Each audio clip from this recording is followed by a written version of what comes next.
Channel general studies with Anoop K Verma.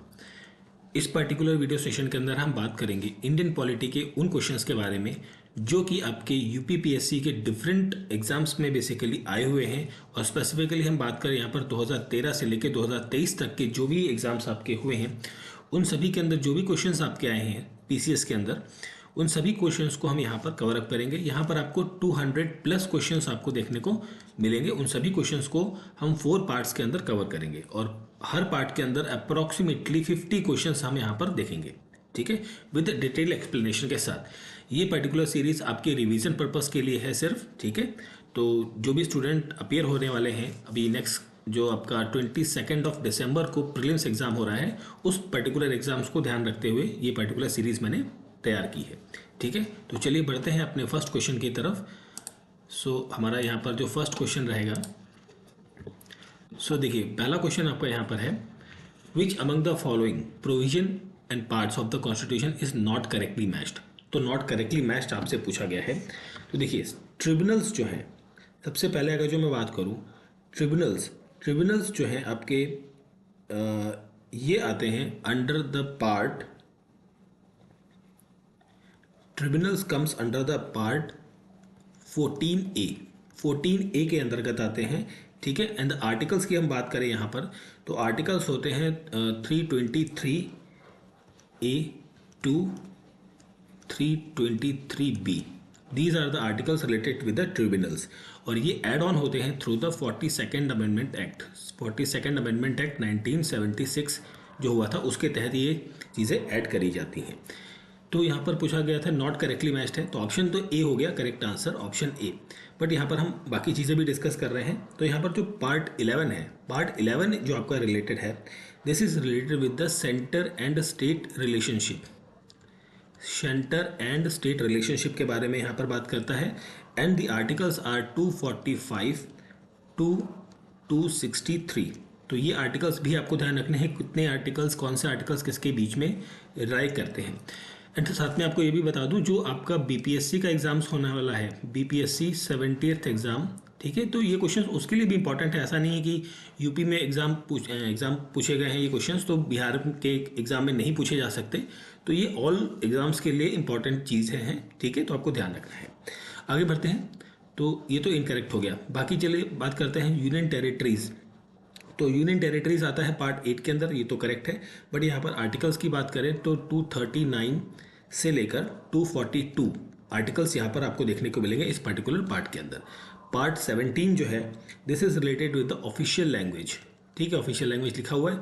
और ये आपका जो आर्टिकल्स है यहाँ पर, दैट इज 343 टू 351A। तो ये आर्टिकल्स आपको यहाँ पर देखने को मिलेंगे। Scheduled tribal the scheduled and tribal areas will come under the part 10। और यहाँ पर जो आर्टिकल्स हैं ये होंगे आपके 244 टू 244A, ठीक है। तो ये चीज़ें आपको ध्यान रखनी है। तो क्वेश्चन का करेक्ट आंसर आपको मिलेगा ऑप्शन नंबर ए।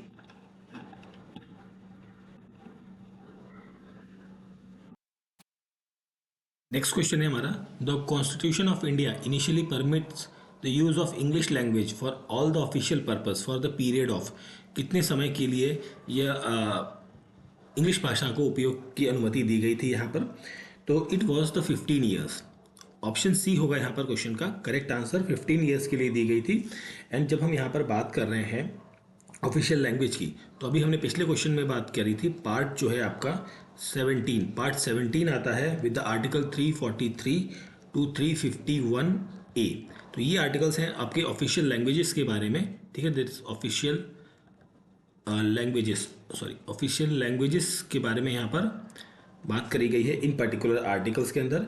वैसे अगर जो हम बात करें तो कॉन्स्टिट्यूशन के अंदर जो है हिंदी जो देवनागरी लैंग्वेज में लिखी गई है, हिंदी जो देवनागरी स्क्रिप्ट में मेंशन्ड है, ठीक है, वो as a official language use की जा रही थी यूनियन के अंदर।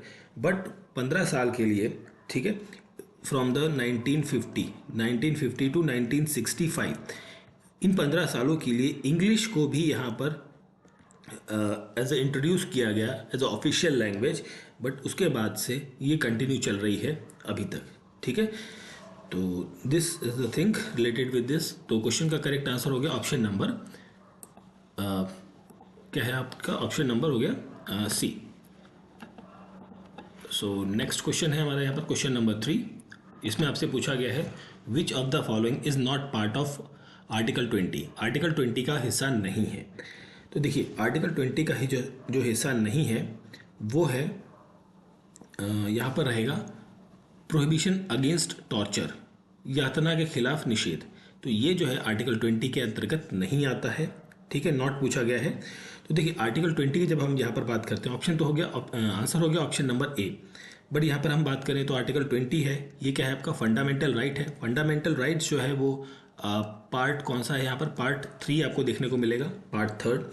और ये प्रोटेक्शन अगेंस्ट आर्बिट्री और exclusive punishment to the accused person के अगेंस्ट में यहाँ पर बात करी जाती है इस पर्टिकुलर सेक्शन के अंदर।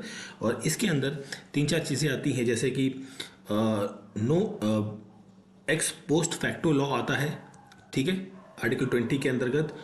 और डबल जियोपार्डी क्लॉज भी आता है, प्रोहिबिशन अगेंस्ट सेल्फ इंसिमिनेशन भी आता है, ठीक है। तो ये सभी चीज़ें आती हैं, बट यहाँ पर अगेंस्ट टॉर्चर ये चीज़ें इंक्लूड नहीं है। तो ऑप्शन ए हो जाएगा क्वेश्चन का करेक्ट आंसर। चलिए फिर हम बढ़ते हैं अपने अगले क्वेश्चन की तरफ। सो हमारा नेक्स्ट क्वेश्चन है यहाँ पर question number 4। Among the following is the first women speaker of the Lok Sabha. देखिए first women speaker of the Lok Sabha की बात करी गई है, तो वो है कौन यहाँ पर, तो ये आपको पता है, that is Meera Kumar. Option number A होगा यहाँ पर क्वेश्चन का correct answer. Meera Kumar first Lok Sabha की स्पीकर रही हैं, ठीक है। कब से कब तक रही हैं, इनका जो टाइम पीरियड था ये भी आपको थोड़ा सा ध्यान रखना है, 2000 से लेके 2014 के बीच में, ठीक है। अब इसके अलावा एक नाम आता है जीवी मावलंकर का, जीवी मावलंकर, ठीक है। जीवी मावलंकर जो है ये फर्स्ट मेल स्पीकर थे, कहाँ के स्पीकर थे, आपके स्पीकर थे लोकसभा के, लोकसभा के पहले मेल स्पीकर थे। फीमेल की तो हमने बात कर ली, बट मेल भी ये थे। अब इसके साथ साथ एक और नाम आता है first female president of India, president of India. तो वो कौन थी, ये थी प्रतिभा पाटिल, ठीक है। तो ये कब से कब तक थी, ये थी आपकी 2007 से लेके 2012 तक के बीच में, ठीक है। और ये कौन से नंबर की प्रेसिडेंट थी, ये थी 12th नंबर की प्रेसिडेंट, ठीक। इसके बाद जो सेकंड फीमेल बनी है प्रेसिडेंट, ये आपको पता ही है, सेकंड पे कौन है, द्रौपदी मुर्मू, ठीक है। तो ये फर्स्ट, और साथ ही साथ इनके साथ एक और चीज़ ऐड ऑन होती है कि ये फर्स्ट ट्राइबल प्रेसिडेंट हैं, ट्राइबल प्रेसिडेंट हैं, ठीक है। और ये 15th प्रेसिडेंट बनी है, ठीक है, भारत की, और अभी कंटिन्यू चल रहा है इनका, ठीक है। और इनकी अगर मे भी हो सकता है कभी पूछ लिया जाए कि ये कौन सी ट्राइब से बिलोंग करती हैं, ट्राइबल तो पूछ लिया, बता दिया, बट कौन सी ट्राइब से, तो इनकी जो ट्राइब है वो है संथाल ट्राइब, संथाल ट्राइब, ठीक है, संथाल ट्राइब से ये बिलोंग करती हैं। तो यहाँ पर क्वेश्चन का करेक्ट आंसर हो गया ऑप्शन नंबर ए, ठीक है। नेक्स्ट क्वेश्चन है हमारे यहाँ पर question number 5। Which of the following statement is not true regarding the Gram Sabha. तो ग्राम सभा से संबंधित है, जो गलत स्टेटमेंट है आपको ये बतानी है, ठीक है। तो यहाँ पर हम बात करें तो it has a power and function at the village level like the state legislature has its at the state level. बिल्कुल पहला स्टेटमेंट तो आपका यहाँ पर क्या है, करेक्ट है।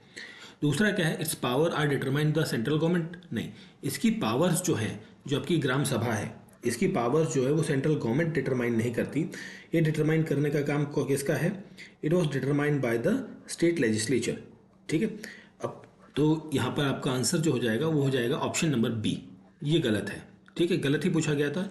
It is a village assembly consisting of all registered voter in the panchayat, ये करेक्ट है आपका, ठीक। अब यहाँ पर थोड़ी सी और बात कर लेते हैं। आर्टिकल आता है यहाँ पर एक, दैट इज 243 बी कॉन्स्टिट्यूशन का, जो कि डिफाइन करता है किसको, ग्राम सभा को। इसकी डेफिनेशन या बेसिकली ग्राम सभा क्या होगी, ठीक है, या पंचायती राज सिस्टम के अंदर जो बेसिकली जिसे हम पंचायती राज सिस्टम या पंचायती राज इंस्टीट्यूशन PRI के नाम से भी हम कई बार पढ़ते हैं शॉर्ट में, तो उसके अंदर ग्राम सभा की डेफिनेशन या डिफाइन करने का काम करता है आर्टिकल 243B, ठीक है, जिसके अंदर पर्सन्स जो हैं, जो हमने यहाँ पर बात करी कि जो ग्रामीण लोग हैं, जो रजिस्टर्ड वोटर्स हैं, वो सारे इसके मेंबर्स होते हैं, ठीक है। तो क्वेश्चन का करेक्ट आंसर हो गया ऑप्शन नंबर बी। चलिए आगे बढ़ते हैं हम नेक्स्ट क्वेश्चन की तरफ। सो हमारा नेक्स्ट क्वेश्चन है यहाँ पर question number 6। All elections to the panchayat are conducted by. बहुत ही सिंपल क्वेश्चन है ये। इलेक्शन कंडक्ट कराए जाते हैं किसके द्वारा? स्टेट इलेक्शन कमिश्नर के द्वारा, स्टेट इलेक्शन कमीशन। अब जो इलेक्शन है पंचायत की, ये चीज़ें मेंशन्ड है इन द आर्टिकल 243 की। तो देखिए ये जो मैं अब चीज़ें बता रहा हूँ आपको इलेक्शन के बारे में, यहाँ पर बात करी गई है फॉर द पंचायत्स के बारे में। तो देखिए ये जो चीज़ें एक्स्ट्रा मैं आपको साथ में बता रहा हूँ, ये चीज़ें डायरेक्टली पूछी जाती हैं, तो इसलिए इन चीज़ों को मैं आपके साथ डिस्कस कर रहा हूँ यहाँ पर, ठीक है। और ये आर्टिकल जो है वो इंट्रोड्यूस किया जाता है, बेसिकली एड ऑन किया जाता है through the 73rd constitutional amendment के साथ इन 1992 में। 1992 में ये चीज़ें ऐड की जाती हैं। इसके अंदर स्टेट इलेक्शन कमिश्नर जो है वो बनेगा। जो स्टेट इलेक्शन कमिश्नर की अपॉइंटमेंट कौन करता है? अगर जो ये पूछा जाए स्टेट इलेक्शन कमिश्नर की जो अपॉइंटमेंट है वो कौन करेगा? अपॉइंटमेंट जो है, अपॉइंटमेंट ये कौन करता है? ये करता है गवर्नर, ठीक है। तो ये चीज़ आपको ध्यान रखनी है। स्टेट लेजिस्लेचर जो है वो सारे प्रोविजंस बनाता है इस पर्टिकुलर मैटर को लेकर, ठीक है। तो ऑप्शन ए यहाँ पर हो जाएगा क्वेश्चन का correct answer. Now coming to the question number 7। With reference to the election of the Vice President of India, which is declared void by the Supreme Court of India, which of the following statement is correct? ठीक है, तो state आपके vice president की election के संदर्भ में आपसे पूछी गई हैं चीज़ें, आपको बताना है कौन सी चीज़ें यहाँ पर क्या हैं, सही हैं, ठीक है। अब देखिए सबसे पहला, the act done by him as a vice president before such declaration are considered valid. बिल्कुल, ऐसी घोषणा से पहले राष्ट्रपति के रूप में उसके द्वारा किए गए सभी कार्य वैध माने जाते हैं। बिल्कुल भाई, देखिए यहाँ पर आप राष्ट्रपति को क्या कर रहे हैं, राष्ट्रपति का जो इलेक्शन है, मतलब जो चुनाव हुआ था, मतलब उसके पद को खारिज कर रहे हैं कि मतलब वो राष्ट्रपति नहीं रहेगा, है ना। सपोज करिए, इसको आप ऐसे समझ लीजिए, किसी व्यक्ति का चयन जो है एज अ उपराष्ट्रपति वाइस प्रेसिडेंट 1 जनवरी को होता है, और फिर सुप्रीम कोर्ट 20 जनवरी को यहाँ पर कहती है कि उसका इलेक्शन जो है वो खारिज किया जाता है। बट इन बिटवीन ये जो 20 डेज़ का पीरियड है, इस पीरियड में जो भी काम या जो भी निर्णय उसने लिए हैं तो वो क्या रहेंगे, वो वैलिड रहेंगे, ठीक है। ये चीज़ क्लियर हो गई आपको, ठीक। तो पहली स्टेटमेंट यहाँ करेक्ट है। The act done by him as a vice president on the day of such declaration are not considered valid, ठीक है। देखिए उस दिन भी, मतलब देखिए ऐसी घोषणा के दिन उपराष्ट्रपति के रूप में उसके द्वारा किए गए कार्य वैध नहीं माने जाते, नहीं माने जाते हैं, वैलिड माने जाते हैं। तो ये तो आपकी गलती होगी स्टेटमेंट, है ना। तो सेकंड स्टेटमेंट क्या है आपकी, रॉन्ग है। तो करेक्ट सिर्फ क्या है आपकी, ऑप्शन बी हो जाएगा क्वेश्चन का करेक्ट आंसर, ठीक है। अब यहाँ पर अगर जो हम कुछ और चीज़ों की बात करें तो यहाँ पर आपका आर्टिकल आता है आर्टिकल 71, ठीक है, कॉन्स्टिट्यूशन के अंदर, जो कि ऑल द डाउट्स और डिस्प्यूट्स जो भी कनेक्शन है वाइस प्रेसिडेंट के साथ में जो डिसाइड किए जाते हैं किसके द्वारा, सुप्रीम कोर्ट के द्वारा, ठीक है, वो यहाँ पर फाइनल मान्य होते हैं, ठीक है। तो क्वेश्चन का करेक्ट आंसर हो गया ऑप्शन नंबर बी। चलिए आगे बढ़ते हैं क्वेश्चन की तरफ। नेक्स्ट हमारा, सो नाउ नेक्स्ट क्वेश्चन है question number 8। Okay, the resignation letter by a जज of a supreme court is address to. देखिए जैसे भी हम कोई भी लेटर लिखते हैं तो लेटर लिखने के टाइम पर हम क्या लिखते हैं, टू द जो भी पोस्ट है, स्कूल में लिखते थे हम लोग प्रिंसिपल या वाइस प्रिंसिपल, या कॉलेज में या रजिस्ट्रार को लिखते थे, या जो भी चीज़ें आप लिखते थे। तो यहाँ पर आप किसको एड्रेस कर रहे हैं? जब सुप्रीम कोर्ट का कोई जज अपना रेजिग्नेशन देता है तो वो क्या एड्रेस करता है, वो एड्रेस करता है to the president of India, ठीक है, प्रेसिडेंट, राष्ट्रपति। ऑप्शन बी होगा यहाँ पर क्वेश्चन का करेक्ट आंसर, ठीक है। अब जब हम बात कर रहे हैं यहाँ पर सुप्रीम कोर्ट की, तो यहाँ पर एक आर्टिकल आता है 124 आर्टिकल क्या बात करता है, ये कहता है कि इस्टेब्लिशमेंट ऑफ सुप्रीम कोर्ट जो है, भारत का संविधान ये कहता है कि सुप्रीम कोर्ट की एक स्थापना होनी चाहिए, गठन होगा। ठीक है, अब यहाँ पर जो है जो बेसिकली कॉन्स्टिट्यूशन के अंदर बेसिक, और अगर जो हम बात करें यहाँ पर सुप्रीम कोर्ट की बात कर रहे हैं, तो यहाँ पर जो एज लिमिट है, एज लिमिट की बात करें, आपको पता ही है 65 ईयर्स रहती है आपकी। ठीक है, मतलब जो मैक्सिमम एज है वो, और रिमूव किए जा सकते हैं कौन, सुप्रीम कोर्ट के जो जजेस हैं वो रिमूव भी हो सकते हैं। ठीक है, और किसके द्वारा किए जाएंगे, प्रेसिडेंट के द्वारा किए जाएंगे, बट अपने आप नहीं करेंगे प्रेसिडेंट, उसके लिए भी प्रोसेस लगेगा, और प्रोसेस क्या होगा, पार्लियामेंट के थ्रू होगा। ये जो इम्पीचमेंट का प्रोसेस बेसिकली प्रेसिडेंट के लगता था, सिमिलर एक तरीके का प्रोसेस आप पर पार्लियामेंट में होकर गुजरेगा for the removal of the जज ऑफ द सुप्रीम कोर्ट। ठीक है, चलिए नेक्स्ट बढ़ते हैं आगे क्वेश्चन नंबर 9 की तरफ। सो 9 नंबर क्वेश्चन है हमारे यहाँ पर, विच of the following provision is a part of both DPSP and the fundamental duties. कुछ बेसिक चीज़ें आपको बता देता हूँ फटाफट। देखो, डीपीएसपी आता है आपका पार्ट 4A के अंतर्गत। ठीक है, आयरलैंड से लिया गया है, बोरो किया है मतलब इस कॉन्सेप्ट को। आर्टिकल्स आते हैं 36 to 51। ठीक है, ये बेसिक चीज़ें आपको पता होनी चाहिए। फंडामेंटल ड्यूटीज़ की हम बात करें, दिस इज पार्ट, नहीं सॉरी, पार्ट 4 के अंदर आता है, पार्ट 4A नहीं, पार्ट 4 के अंदर आता है। पार्ट 4A के अंदर तो ये आ जाता है ना आपका फंडामेंटल, क्या कहते हैं, फंडामेंटल ड्यूटीज़। ठीक है, 4 और पार्ट 4A मैंने उल्टा लिख दिया। ठीक है, चलिए, और यहाँ पर जो आर्टिकल्स हैं, द आर्टिकल इज़ 51, और इसके अंदर कितने फंडामेंटल ड्यूटीज़ हैं, 11 फंडामेंटल ड्यूटीज़ के बारे में हमने यहाँ पर मेंशन किया है। ठीक है, अब यहाँ पर हम बात करें, अगर जो क्वेश्चन के बारे में पहले बात कर लेते हैं, बोथ कॉमन है ना, तो यहाँ पर जो कॉमन चीज़ है वो कॉमन है प्रोटेक्शन ऑफ एनवायरनमेंट, पर्यावरण का संरक्षण। ये क्या है, कॉमन है इन दोनों पहलुओं के बीच में। अब देखिए, डीपीएसपी के अंदर 42nd अमेंडमेंट हुआ था 1976 के अंदर। इसके तहत, ठीक है, ऐड किया गया था एक article that is 48A। 48A article जो है वो क्या कहता है, to protect and improve the environment and safeguard forest and wildlife. इसके बारे में यहाँ पर डिस्कशन किया गया है। This is the part of the DPSP.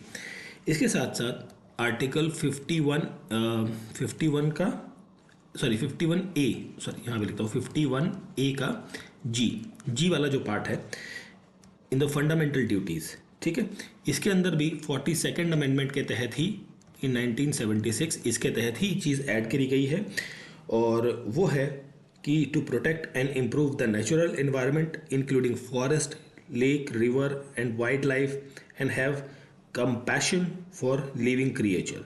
तो ये चीज़ें यहाँ पर ऐड की गई हैं, ये दो चीज़ें बेसिकली यहाँ पर ऐड की गई हैं, और दोनों चीज़ें रिलेटेड हैं with the protection of the environment से। तो यहाँ पर पूछा गया था दोनों में कॉमन क्या चीज़ें हैं। ठीक है, तो I hope so question clear हो गया होगा। आगे बढ़ते हैं हम अगले क्वेश्चन की तरफ। चलिए, नेक्स्ट क्वेश्चन है हमारा यहाँ पर question number 10। Which one of the following pair subjects and schedule are not correctly matched. Not correctly matched आपसे पूछा गया है, तो नॉट करेक्टली मैच्ड में हम बात करें तो थर्ड शेड्यूल, तो सबसे पहले हम बात कर लेते हैं यहाँ पर थर्ड शेड्यूल की। बेटर है हम इसको दूसरे तरीके से करते हैं, एक काम करते हैं हम लोग, सबसे पहले हमारा जो आंसर है वो उसके बारे में बात करें। 9th शेड्यूल, 9th शेड्यूल आपका यहाँ पर रहेगा करेक्ट आंसर। नॉट करेक्टली में पेयर पूछा गया है, तो 9th शेड्यूल यही आपका गलत है। 9th शेड्यूल जो है, दिस इज रिलेटेड, 9वीं अनुसूची, this is related with the land reform, land reform से रिलेटेड है। ठीक है, और seat of allocation in the council of state, council of state हम मतलब राज्यसभा की हम बात कर रहे हैं यहाँ पर, और ये पर्टिकुलर जो चीज़ है this is related with the what we called, this is related with the fourth schedule, fourth schedule. ठीक है, थर्ड शेड्यूल में ओथ एंड अफर्मेशंस रहती हैं, ये करेक्ट है आपका। 8th शेड्यूल में ऑफिशियल लैंग्वेजेस हैं, नाउ 22 लैंग्वेजेस भारत के अंदर अभी इंक्लूडेड हैं। आपको एक चीज़ और पता होनी चाहिए कि भारत के अंदर क्लासिकल लैंग्वेजेस कितनी हैं। ठीक है, ये चीज़ जरूर ध्यान रखने का। 10th प्रोविजन के अंदर या 10th शेड्यूल के अंदर प्रोविजन जो disqualification on the ground of defection और बेसिकली जिसे हम कहते हैं एंटी डिफेक्शन लॉ, ठीक है, ये चीज़ें आपको 10th शेड्यूल के अंदर देखने को मिलेंगी। ओके, एंड ये चीज़ें हो गई। और यहाँ पर जो है 9th शेड्यूल जो था यहाँ पर, इससे रिलेटेड एक चीज़ और ये है कि इट वॉज ये ऐड किया गया था पहली बार थोड़ा फर्स्ट कॉन्स्टिट्यूशनल अमेंडमेंट के साथ में, जो कि 1951 में हुआ था। पहला जो भारत में संविधान संशोधन होता है उसके तहत ही 9th शेड्यूल यहाँ पर लैंड रिफॉर्म का जो है वो एड ऑन किया जाता है, जिसके अंदर स्टेट को स्पेशल पावर्स दी जाती हैं। और ये कहा जाता है कि मतलब जो चीज़ें इस पर्टिकुलर शेड्यूल के अंदर डाली जाएंगी दैट इज़ अ पार्ट और बेसिकली जो जुडिशियल रिव्यू का कॉन्सेप्ट है उससे परे रहेंगी, मतलब वो चीज़ें जुडिशियल रिव्यू से इंक्लूड नहीं होंगी, ठीक है। तो ये चीज़ें यहाँ पर रहती हैं, ठीक।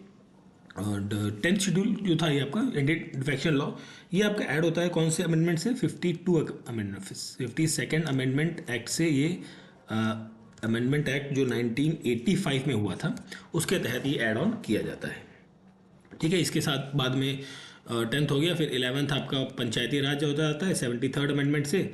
12th आपका किसके लिए हो जाता है, 74th कॉन्स्टिट्यूशनल अमेंडमेंट, जो कि 73rd 4th ये आपका पंचायत के लिए हो जाता है, ये आपका म्यूनसिपैलिटीज़ के लिए हो जाता है, ठीक है। तो क्वेश्चन का करेक्ट आंसर आपको मिल जाएगा option number B. Now coming to the question number, okay ये थोड़ा ऊपर कट गया है आई थिंक विजिबिलिटी में, बट हिंदी वाले से हम थोड़ा कवर कर लेंगे इसको, मैं नेक्स्ट स्लाइड में ध्यान रखूँगा इस चीज़ का, ठीक है। ओके, तो this is the question number 11। Consider the following statement, और या मौलिक अधिकारों के उल्लंघन को रोकने के लिए रिट जारी करने के लिए सर्वोच्च न्यायालय की शक्तियों के संबंध में निम्नलिखित कथनों पर विचार कीजिए, ठीक है। तो यहाँ पर जो कथन दिए गए हैं रिट्स के बारे में, तो देखिए सबसे पहले यहाँ पर करेक्ट पूछा है, the supreme court has a power to issue writ like habeas corpus, mandamus, prohibition, quo warranto and certiorari which are appropriate for the enforcement of fundamental right. तो ये 5 टाइप की रिट्स है, इनको सुप्रीम कोर्ट जारी कर सकता है for the protection of the fundamental right through the article 32, ठीक है, आर्टिकल 32 का इस्तेमाल करते हुए, ठीक है। तो यहाँ पर पहला स्टेटमेंट तो है यहाँ पर क्या है, करेक्ट है। नाउ अब हम बात करें फर्स्ट स्टेटमेंट के बाद सेकंड स्टेटमेंट की। सो यहाँ पर जो पार्लियामेंट है, पार्लियामेंट में by law empower any other court to exercise within its jurisdiction the power given to the supreme court. Parliament के पास ये अधिकार है कि जो सुप्रीम कोर्ट को उसने अधिकार दिए हुए हैं, अधिकार हैं, उनको वो किसी और कोर्ट को भी दे सकती है इफ़ इन सर्टेन केसेस में। ये भी आपके पास करेक्ट स्टेटमेंट रहेगी। दोनों स्टेटमेंट्स आपके क्या हैं, करेक्ट हैं। तो क्वेश्चन का करेक्ट आंसर होगा option number D, both 1 2 statements are the correct one, ठीक है। अब यहाँ पर देखिए एक बेसिक चीज़ आपको देखनी है, समझनी है, सुप्रीम कोर्ट और हाई कोर्ट के बीच के डिफरेंसेस। सुप्रीम कोर्ट जो है रिट जारी करती है सिर्फ फंडामेंटल राइट्स के केसेस में, बट हाई कोर्ट जो है वो fundamental rights plus legal right कह लीजिए, लीगल राइट या कॉन्स्टिट्यूशनल राइट, उनके केस में भी रिट जारी कर सकती है। बट यहाँ पर अगर जो हम बात करें तो ये अगर जो पूछा जाए कि हाई कोर्ट और सुप्रीम कोर्ट में मोर पावर किसके पास है या ज़्यादा पावर किसके पास है इन रिट जारी करने के केसेस में, तो इस केस में हाई कोर्ट जो है वो उसके पास ज़्यादा पावर है, ठीक है। ये तो बात हो गई यहाँ पर इनकी इन सब चीज़ों की। अब यहाँ पर मैं आप थोड़ा सा बात कर लेते हैं हीबस कॉर्पस के बारे में। समटाइम्स कई बार मैच ऑफ द फॉलोइंग में इन वर्ड्स का लिटरल मीनिंग पूछा गया है एग्जाम्स के अंदर, तो उन्हीं लिटरल मीनिंग्स को हम यहाँ पर डिस्कस करते हैं ज़रा। तो जो हीबस कॉर्पस है इसका लिटरल मीनिंग जो होता है to have the body of, ठीक है। मैंडेबस का मीनिंग होता है यहाँ पर we command, we command. Prohibition is the meaning it has to forbid, forbid. Quo warranto का यहाँ पर मीनिंग है दैट इज व्हाट अथॉरिटी, ठीक है। एंड सर्टियोरी इसका मीनिंग जो रहता है this is called as a to be certified, to be certified, ठीक है।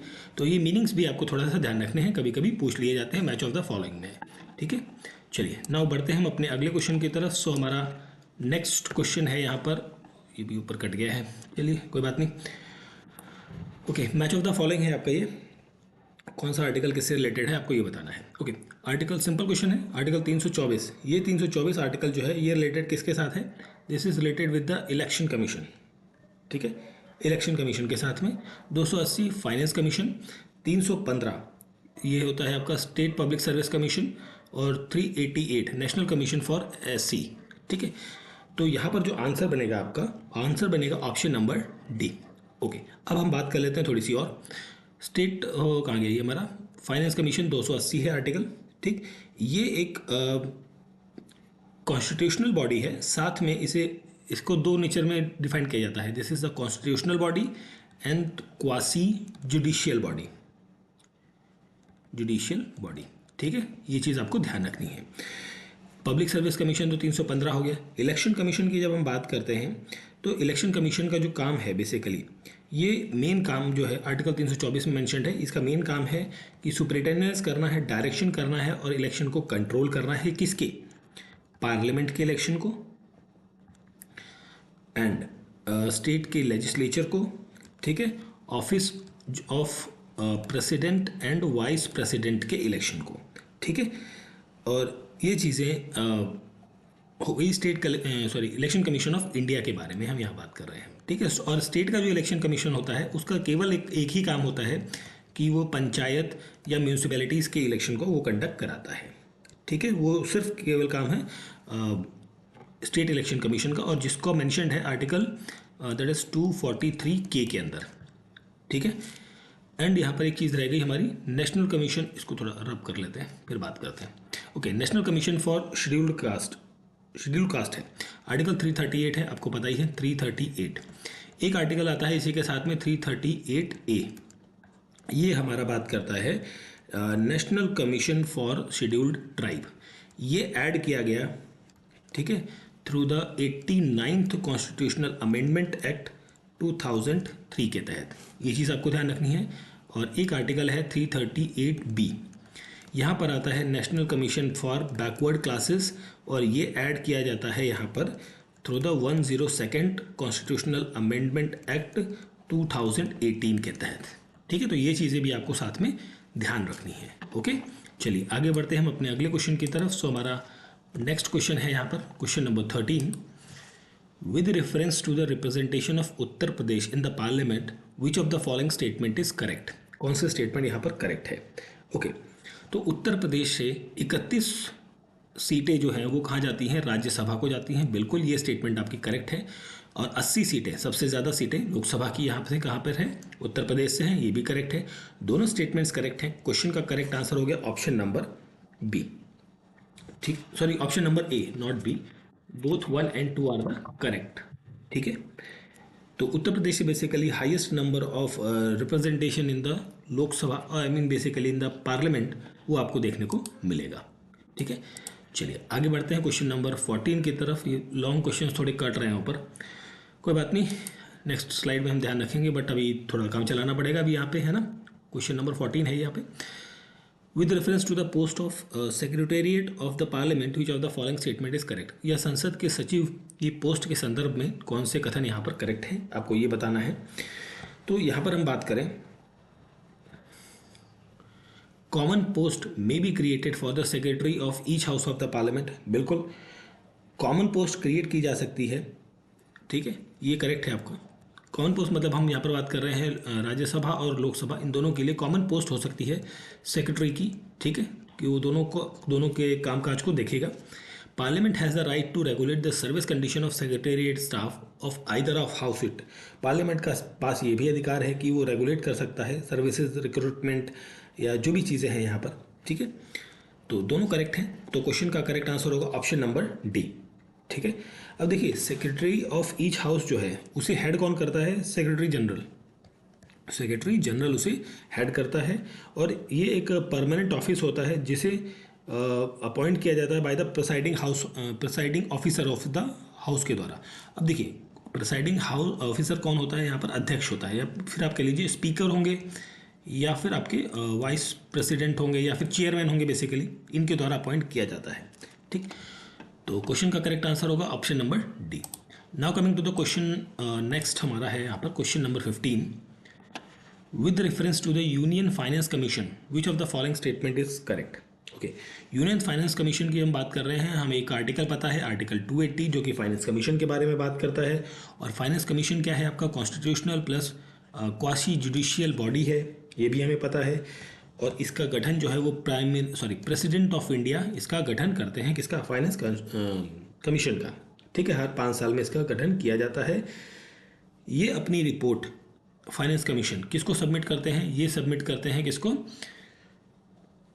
प्रेसिडेंट को ये सबमिट करते हैं। और यहाँ पर क्या लिखा है? सबमिट अपनी रिपोर्ट नीति आयोग को नहीं करते भाई, नीति आयोग को क्यों करेंगे भाई? प्रेसिडेंट को करेंगे। ठीक है, finance commission has a chairman and 6 member, नहीं, ये 5 मेंबर बॉडी है, 5 मेंबर बॉडी है जिसके अंदर एक चेयरमैन होते हैं और 4 मेंबर्स होते हैं। यहाँ पर 4 मेंबर्स आपको देखने को मिलेंगे। ठीक है, तो 5 मेंबर बॉडी हो गई यहाँ पर। तो ये भी गलत है आपका, 7 मेंबर नहीं है। ठीक, दोनों गलत है। दैट मीन्स ऑप्शन बी होगा, नाइदर वन नॉट टू। अब ये जो चेयरमैन होते हैं, ये जो मेंबर्स होते हैं, ये अपॉइंटमेंट के लिए एलिजिबल होते हैं। ठीक है, इनको रीअपॉइंट किया जा सकता है, ये चीज़ आपको ध्यान रखनी है। और पार्लियामेंट डिटरमाइन करता है कि इनकी क्वालिफिकेशन, जो भी मेंबर्स हैं या जो भी चीज़ें हैं यहाँ पर, उनको डिटरमाइन या बेसिकली डिफाइन करने का काम पार्लियामेंट के पास है, या अधिकार पार्लियामेंट के पास है। ठीक है, चलिए नेक्स्ट बढ़ते हैं हम अपने अगले क्वेश्चन की तरफ। सो ओके, ये भी कट गया। Okay, so question number 16, Bharat के महान्यायवादी या फिर हम जिसे बात करते हैं अटॉर्नी जनरल ऑफ इंडिया के संदर्भ में ये कुछ स्टेटमेंट्स दी गई हैं। ठीक है, सिर्फ इतना ही पार्ट कटा हुआ है थोड़ा सा, बट क्वेश्चन का बाकी हिस्सा हमारे दिख रहा है। स्टेटमेंट 1 जो है, a person is appointed as attorney general who is qualified to be appoint as a जज ऑफ द सुप्रीम कोर्ट। बिल्कुल, ये स्टेटमेंट आपकी क्या है? करेक्ट है, करेक्ट स्टेटमेंट ही पूछी गई है आपसे। ठीक है, कि जो कोई भी व्यक्ति अगर जो सुप्रीम कोर्ट का जज बनने लायक है, उसके अंदर क्वालिफिकेशन है, तो वही व्यक्ति जो है वो क्या बन सकता है? अटॉर्नी जनरल बन सकता है। Attorney general can be remove through the same process as जज ऑफ द सुप्रीम कोर्ट। नहीं, सेम प्रोसेस नहीं होगा, क्योंकि अटॉर्नी जनरल जो है वो बेसिकली क्या होता है? ये फर्स्ट लीगल ऑफिसर होता है, एक तो लीगल ऑफिसर होता है एक तो, पहली बात। और ये मतलब इसकी जो अपॉइंटमेंट है ये प्लेजर ऑफ प्रेसिडेंट पर डिपेंड करती है, या जिसे आप हिंदी में कहते हैं प्लेजर ऑफ प्रेसिडेंट, या वो प्रसाद अनुसार, जिसे हम हिंदी में कहते हैं ना, राष्ट्रपति के प्रसाद अनुसार जो है वो अपने पद पर रहता है। कौन? Attorney general. अब अटॉर्नी जनरल का जो एक पद है, attorney general of India AGI, इसका जो पद है ये आर्टिकल 76 के अंदर मेंशन्ड है, कॉन्स्टिट्यूशन के अंदर। ठीक है, इसे अपॉइंटमेंट कौन कर रहे हैं? प्रेसिडेंट कर रहे हैं। क्वालिफिकेशन आपको पता ही है। टर्म पीरियड इसका कोई डिफाइंड नहीं है। टर्म जो है अगर जो पूछा जाए कभी, तो वो डिफाइंड नहीं है कॉन्स्टिट्यूशन के अंदर कि वो कितने टाइम के लिए रहेगा। प्लेजर ऑफ प्रेसिडेंट पे रहता है। ठीक है, तो ये सब चीज़ें हैं। और एट प्रेजेंट की हम बात करें तो अभी एट प्रेजेंट जो है वो अटॉर्नी जनरल ऑफ इंडिया कौन है? वो हैं वेंकट रमनी। ठीक है, वेंकट रमनी जो है वो 16th अटॉर्नी जनरल हैं एट प्रेजेंट। ठीक है, तो ये चीज़ आपको ध्यान रखनी है। चलिए आगे बढ़ते हैं फटाफट अपने अगले क्वेश्चंस की तरफ। सो हमारा नेक्स्ट क्वेश्चन है यहाँ पर क्वेश्चन नंबर 17। ये भी कट गया थोड़ा सा, कोई बात नहीं, ऊपर कुछ खास नहीं है। This is question number 7, assertion reason है। तो 17 क्वेश्चन में असर्शन रीजन में पूछा गया है, the president can recommend to the parliament to change the boundary of any state after seeking view of the concern legislature. बिल्कुल सही है। राष्ट्रपति किसी भी राज्य की सीमा को बदलने के लिए संसद को उस राज्य के संबंधित विधानमंडल के विचार प्राप्त करने के बाद निर्दिष्ट अवधि के भीतर सिफारिश कर सकते हैं। बिल्कुल ये करेक्ट है आपका पहला स्टेटमेंट। तो यहाँ पर आपका क्या है? असर्शन करेक्ट है यहाँ पर। रीज़न क्या है? It is not mandatory for the president to accept the proposal of the concern state. ये भी करेक्ट है, दोनों करेक्ट है यहाँ पर। बट यहाँ पर जो एक्सप्लेनेशन है वो प्रॉपर नहीं हो रहा है। ठीक है, तो प्रॉपर एक्सप्लेनेशन नहीं है, दैट्स वाई यहाँ पर क्वेश्चन का करेक्ट आंसर आपका क्या बनेगा? B. Both A and B are assertion and reason are true, but R is not correct explanation of the A. ठीक है, सो आगे बढ़ते हैं क्वेश्चन नंबर 18 की तरफ। नेक्स्ट हमारा है 18th नंबर क्वेश्चन। सो ये भी कट गया क्या यार ये, चलिए देखते हैं इसे भी। Question number 18, consider the following events and arrange them in chronological order earliest to the last. ठीक है, मतलब इनको आपको लगाना है। This is 18th number question. ठीक है, चलिए देखते हैं सबसे पहले कौन सी घटना हुई है, फिर बाद में कौन सी हुई है, इसको अनुसार आपको क्रमबद्ध लगाना है इन्हें। ठीक है, अब यहाँ पर आपको एक चीज़ दिख रही होगी, पहली मीटिंग कॉन्स्टिट्यूएंट असेंबली की ये कब होती है? ये होती है 9 दिसंबर 1946 में। ठीक है, फर्स्ट मीटिंग, या फिर अब दिसंबर 1946 आप इसे कंसीडर कर सकते हैं। इसके बाद हम बात करते हैं appointment of drafting committee. Drafting committee की अपॉइंटमेंट होती है इसके बाद।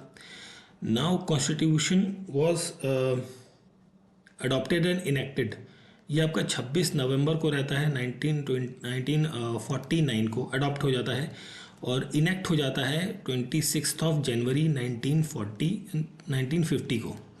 ठीक है, तो यहाँ पर जो आपका क्रोनोलॉजी बनेगा वो बनेगा आपका 4123, दैट इज ऑप्शन सी होगा यहाँ पर क्वेश्चन का करेक्ट आंसर। पहली बात तो अब यहाँ पर जो कुछ चीज़ें और डिस्कस कर लेते हैं इसके साथ साथ। अब देखिए, ये तो 9 दिसंबर हो गया। इसके बाद 13 दिसंबर की एक डेट आती है। 13 दिसंबर 1946 को जवाहरलाल नेहरू ये एक मूव करते हैं एक रेजोल्यूशन, जिसे ऑब्जेक्टिव रेजोल्यूशन कहा जाता है। ठीक है, और असेंबली के अंदर, और ये ऑब्जेक्टिव रेजोल्यूशन बाद में प्रीएम्बल का नाम बनकर निकल कर आता है हमारे सामने। ठीक है, और यहाँ पर एक चीज़ आती है 3 जून 1947। इस डेट को माउंट बैटन प्लान के नाम से जाना जाता है। माउंट बैटन प्लान के नाम से हम इसे जानते हैं। ठीक है, एंड यहाँ पर एक चीज़ और आती है कि हाँ, एक आती है डेट 24 जनवरी 1950। ये डेट में कुछ चीज़ें होती हैं। पहली चीज़, फाइनल सेशन होता है। किसका फाइनल सेशन आपको देखने को मिलेगा? कॉन्स्टिट्यूएंट असेंबली का फाइनल सेशन आपको देखने को मिलेगा। नेशनल एंथम यहाँ पर अडॉप्ट किया जाता है और नेशनल सॉन्ग अडॉप्ट किया जाएगा, और डॉक्टर राजेंद्र प्रसाद को यहाँ पर फर्स्ट प्रेसिडेंट ऑफ इंडिया चुना जाता है। तो ये सारी चीज़ें इस पर्टिकुलर डेट में होती हैं। तो ये सारी चीज़ें आपको याद रखनी है, बेसिक चीज़ें हैं, कई बार पूछी गई हैं। आगे बढ़ते हैं क्वेश्चन नंबर 19 की तरफ। Given below are the 2 statements, one is labelled as assertion and other is reason. Okay, तो यहाँ पर देखिए, president is a part of the parliament. बिल्कुल, अब जब हम बात कर रहे हैं पार्लियामेंट की, है ना, पार्लियामेंट, आर्टिकल हमारा है एक 79। आर्टिकल 79 क्या कहता है? ये कहता है कि पार्लियामेंट जो है, पार्लियामेंट ये 3 चीज़ों से मिलकर बना है। एक राज्यसभा, दूसरा लोकसभा, और थर्ड हमारा प्रेसिडेंट। तो इन तीनों को मिलाकर बनता है पार्लियामेंट। ये आर्टिकल 79 के अंदर ये चीज़ें मेंशन हैं। अब तो ये तो करेक्ट है, असर्शन ओके डन। फिर है a bill passed by the 2 houses of the parliament cannot become law without assent of the president। बिल्कुल, अब ये चीज़ मेंशन्ड है इन द आर्टिकल 111। आर्टिकल 111 में कॉन्स्टिट्यूशन के अंदर असेंट ऑफ द बिल के बारे में, यहाँ पर मेंशन्ड है। यहाँ पर बिल जो है वो पास तभी होगा, मतलब कानून तभी माना जाएगा जब दोनों हाउसेस से पास होने के बाद प्रेसिडेंट ऑफ इंडिया उस पर अपने हस्ताक्षर करते हैं। दोनों करेक्ट हैं और रीज़न भी यहाँ पर वैलिड दिख रहा है। तो यहाँ पर क्वेश्चन का करेक्ट आंसर आपको मिलेगा ऑप्शन नंबर डी। ठीक है, ऑप्शन डी होगा यहाँ पर क्वेश्चन का करेक्ट आंसर। नेक्स्ट क्वेश्चन है question number 20। Sorry, with reference to the composition of legislative council in a state of India, which of the following statement is correct. Okay, तो देखिए सबसे पहला क्या है, in the legislative council there may not be more than 1/3 of the members of the total membership of the state assembly।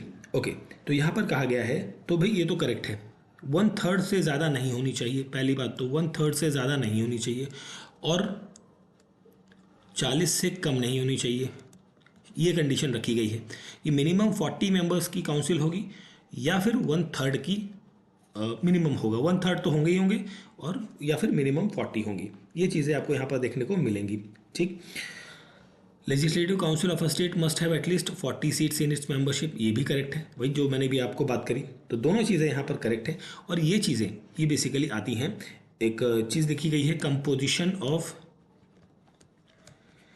Legislative council, composition of legislative council, ये है article 171। कौन सा आर्टिकल है? 171। उसके अंदर ये सारी चीज़ें मेंशन्ड है। तो दोनों करेक्ट है, दैट मीन्स ऑप्शन ए होगा यहाँ पर क्वेश्चन का करेक्ट आंसर, क्वेश्चन नंबर 20। ठीक है, चलिए आगे बढ़ते हैं हम क्वेश्चन नंबर नेक्स्ट क्वेश्चन की तरफ, 21। With reference to the joint sitting of the parliament which of the following statement is correct. Joint sitting of the parliament की जब हम बात करते हैं तो कौन सी स्टेटमेंट करेक्ट है? आर्टिकल 109 नहीं है, 108 है। 108 प्रोविजन के अंदर joint sitting of the parliament की यहाँ पर बात लिखी गई है। ठीक है, joint sitting basically ordinary cases में आता है। आपका ऑर्डिनरी बिल है अगर जो, उस केसेस में आपकी ज्वाइंट सिटिंग का प्रोविज़न है। बाकी कॉन्स्टिट्यूशनल अमेंडमेंट बिल या आपका जैसे हम कहते हैं फाइनेंस बिल, उन केसेस में ज्वाइंट सिटिंग का कोई प्रोविज़न नहीं है। तो ये तो गलत है आपका। Speaker preside over the joint sitting of the parliament, बिल्कुल ये स्टेटमेंट आपका करेक्ट है। स्पीकर कौन सा होगा? स्पीकर होता है आपका लोकसभा का।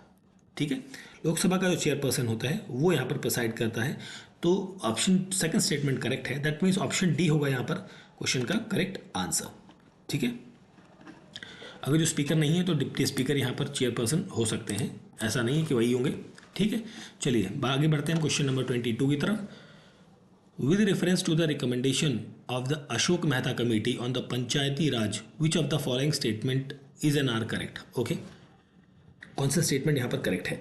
तो देखिए, पंचायती राज सिस्टम के अंदर अशोक मेहता ने, कौन सी हम बात कर रहे थे? अशोक मेहता कमेटी 1977। इनसे पहले एक कमेटी आई थी बलवंत राय मेहता कमेटी। ठीक है, ये कब आई थी? 1956 में। ठीक है, ये चीज़ ध्यान रखनी है आपको। अब यहाँ पर हम बात कर रहे हैं, अब ये किसकी, इस 1977 के टाइम पर किसकी सरकार थी? ये थी जनता पार्टी की गवर्नमेंट। जनता पार्टी की गवर्नमेंट यहाँ पर चल रही थी। ठीक है, और ये रिपोर्ट एक साल बाद लगभग 1978 में अपनी रिपोर्ट जो है वो सबमिट करती है ये कमेटी। और ये कमेटी कहती है 2 टियर सिस्टम के बारे में, 2 टियर पंचायती राज सिस्टम के बारे में ये बात करती है।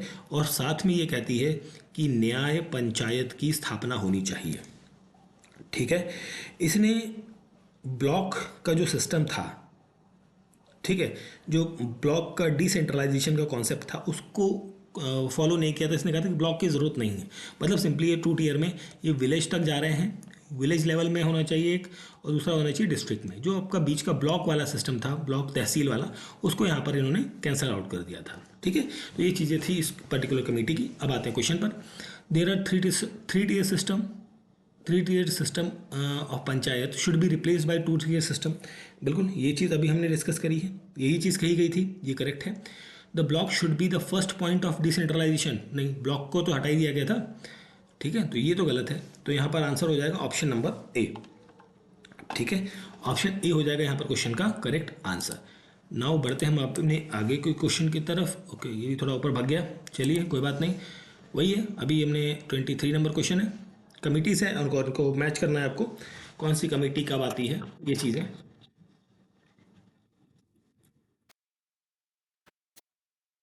तो देखिए, बलवंत राय मेहता कमेटी अभी हमने बात करी थी 1956 या 7 बेसिकली कह लीजिए।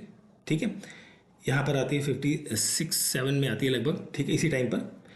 और अशोक मेहता कमेटी 77 में थी।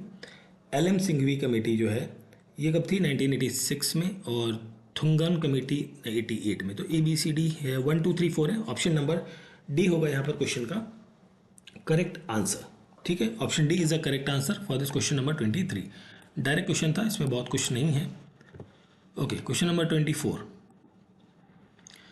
The audit report of the CAG या controller and auditor general of India is examined by. So इसको एग्जामाइन कौन करता है? पैक करता है। पैक मतलब पब्लिक अकाउंट कमेटी। ठीक है, पब्लिक अकाउंट कमेटी ये पहली बार फर्स्ट टाइम ये सेटअप होती है इन 1921 के अंतर्गत। ठीक है, under the provision of government of India act 1919 के तहत ये पहली बार 1921 में सेटअप की जाती है। इस कमेटी के अंतर्गत एट प्रेजेंट हम बात करें कितने लोग होते हैं, 22 लोग होते हैं, और 22 में से 15 लोग आपके लोकसभा से होंगे, 7 आपके राज्यसभा से मेंबर्स यहाँ पर इस ग्रुप के अंदर होते हैं। और ये एग्जामाइन करती है सीएजी की रिपोर्ट।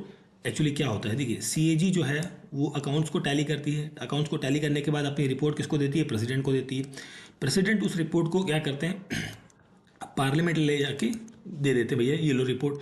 और पार्लियामेंट में एक कमेटी बनती है जिसे कहते हैं पैक, पब्लिक अकाउंट कमेटी। ये क्या करती है, चेक करती है कि पैक ने जो रिपोर्ट है दी है वो सही है गलत है, क्रॉस चेकिंग बेसिकली यहाँ पर काम किया जाता है। ठीक, अब पैक जो है, या सॉरी पैक नहीं, यहाँ पर सीएजी जो है, दैट इज सीएजी, ये एक कॉन्स्टिट्यूशनल बॉडी है। ये आती है आर्टिकल 148 के अंतर्गत। ठीक है, CAG is responsible for audit and audit receipt और एक्सपेंडिचर्स को देखती है, स्पेशली यूनियन के देखती है, स्टेट के भी देखती है, अगर जो स्टेट गवर्नमेंट उससे कहती है कि भैया हमारा भी चेक कर लो तो। ठीक है, तो ये चीज़ें यहाँ पर देखने को मिलती हैं। Okay, now coming to the question number 25। आगे भाई, हाँ जी सॉरी। ओके, शेड्यूल्स हैं और मैच करना है आपको शेड्यूल्स को। चलिए फटाफट कर लेते हैं। Third schedule is related with the oath and affirmation of the, oath and affirmation के बारे में बात करता है। Fourth schedule is related with the allocation of seats in the Rajya Sabha. Seven schedule is the list of subject matter of laws to be made by the parliament and the state legislature. 8 schedule official languages. So यहाँ पर जो correct answer बनेगा वो बनेगा आपका option number सी।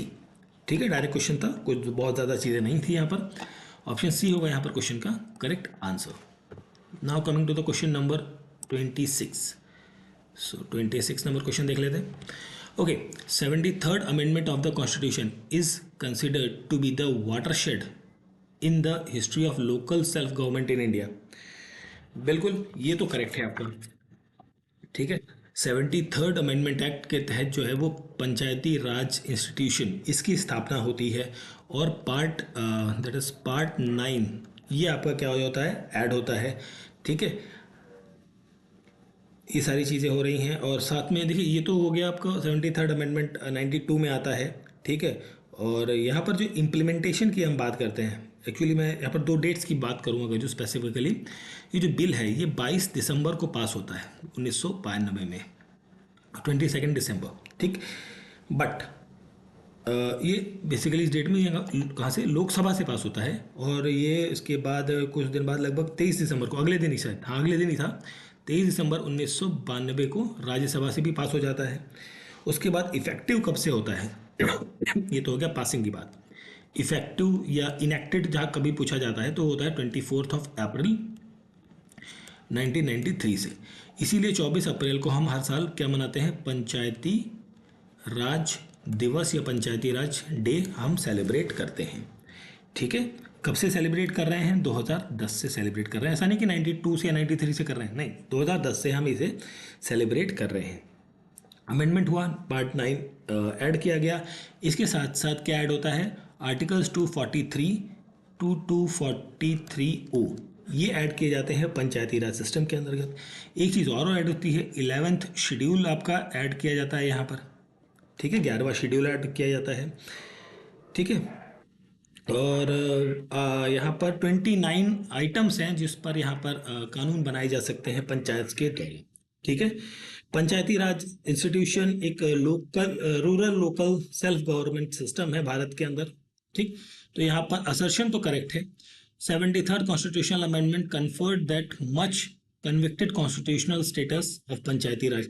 Reason भी correct है, assertion भी करेक्ट है, एक्सप्लेनेशन भी है। ओके, तो ऑप्शन ए हो जाएगा यहाँ पर क्वेश्चन का करेक्ट आंसर। ठीक है, ऑप्शन ए हो जाएगा क्वेश्चन का करेक्ट आंसर। नाउ बढ़ते हैं क्वेश्चन नंबर 27 की तरफ। Okay, which of the following is not a fundamental duty. Fundamental duty नहीं है कौन सी इनमें से, तो देखिए फंडामेंटल ड्यूटीज़ की जब हम बात कर लेते हैं, पहले थोड़ा सा इसके बारे में, तो फंडामेंटल ड्यूटीज़ के बारे में अगर जो हम बात करें तो ये आती हैं पार्ट हमारा 4A, part 4A article 51A। ठीक है, इसके अंदर A to आगे तक आते हैं। लगभग कितने हमारे फंडामेंटल ड्यूटीज़ हैं, 11 फंडामेंटल ड्यूटीज़ हैं। 11वीं फंडामेंटल ड्यूटीज़ जो है वो 86th कॉन्स्टिट्यूशनल अमेंडमेंट एक्ट के तहत ऐड की गई थी, जो कि एक कब हुआ था, ये 2002 के अंदर हुआ था। और यहाँ पर जो एडिशन हुआ था ये था कि प्रोवाइड करना है क्या, बच्चों को 6 to 14 ईयर्स तक एजुकेशन, एलिमेंट्री एजुकेशन बेसिकली ये प्रोवाइड करने की यहाँ पर बात करी गई थी। ठीक है, नॉट पूछा है। Okay, to respect the national anthem, भाई ये तो फंडामेंटल ड्यूटी है, कोई डाउट नहीं है इसमें। To protect and improve the natural environment, ये भी है। टू पब्लिक प्रॉपर्टी को प्रोटेक्ट करना, ये फंडामेंटल ड्यूटी का पार्ट है, बिल्कुल है। Monument and places of national importance, ये फंडामेंटल ड्यूटी के अंदर नहीं आता है। This comes under the DPSP, और डीपीएसपी के अंदर एक आर्टिकल है, आर्टिकल 49, उसके अंदर ये चीज़ मैंशनड है। To protect monument, places and object of historic interest which are declared as a national importance. ठीक है, तो ये चीज़ें आपको ध्यान रखनी है।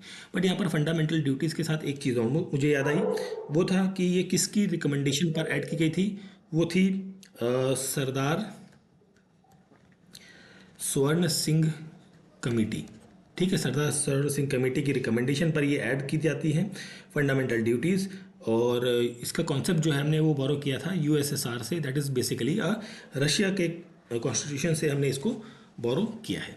ठीक है, चलिए आगे देखते हैं question number 28। Okay, consider the following subjects and arrange them into sequential order as mentioned in the constitution. Okay, चलिए देखते हैं।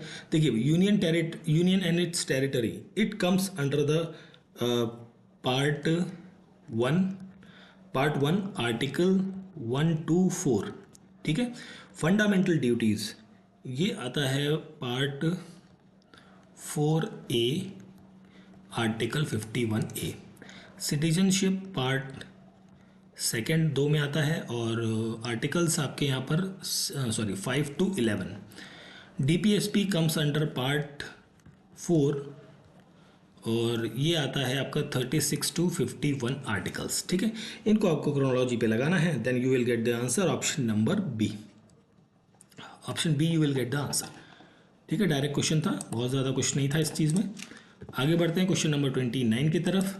सो which of the following pair is not correctly matched. Okay, तो यहाँ पर मेंबर ऑफ स्टेट मेंबर्स बताए हैं, उनके जो सीट्स हैं उसके बारे में यहाँ पर बात कही गई है। ओके, चलिए देखते हैं इनको भी। देखो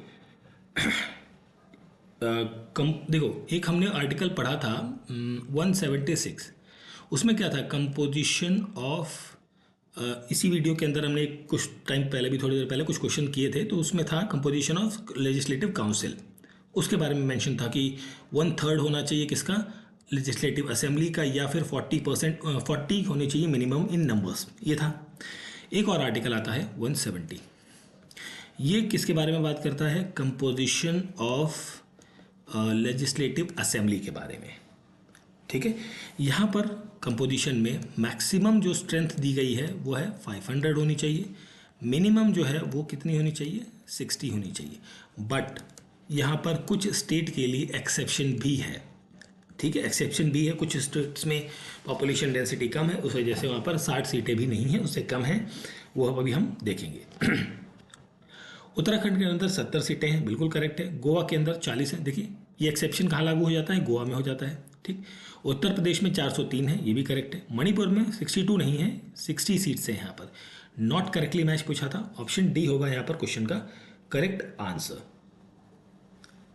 एक 171 है भाई, सॉरी मैंने यहाँ गलत बोल दिया, 176 नहीं 171 था। ठीक है भाई, पकड़ के मत बैठ जाना कि 176 बोल दिया है, 170 एंड 171 है यहाँ पर। ठीक है, तो ये है। ओके, चलिए आगे बढ़ते हैं, नेक्स्ट क्वेश्चन की तरफ बढ़ते हैं हम। सॉरी, बैठते क्यों है भाई। 29 के बाद 30 नंबर क्वेश्चन। ओके,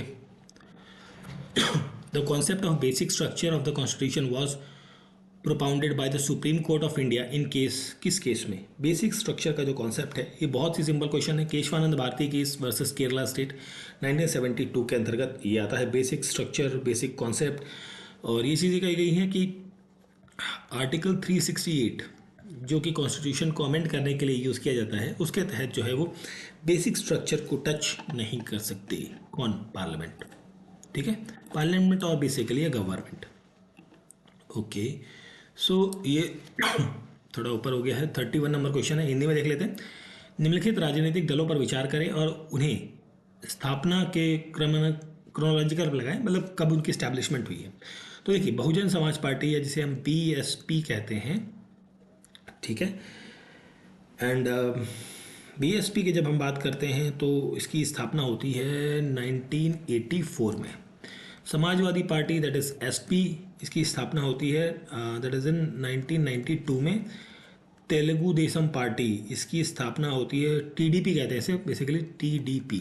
ठीक है, इसकी इस्टेब्लिशमेंट होती है 1982 के अंतर्गत। और ऑल इंडिया तृणमूल कांग्रेस, जो बंगाल में है बेसिकली, ये आपकी 1998 में इस्टेब्लिश होती है।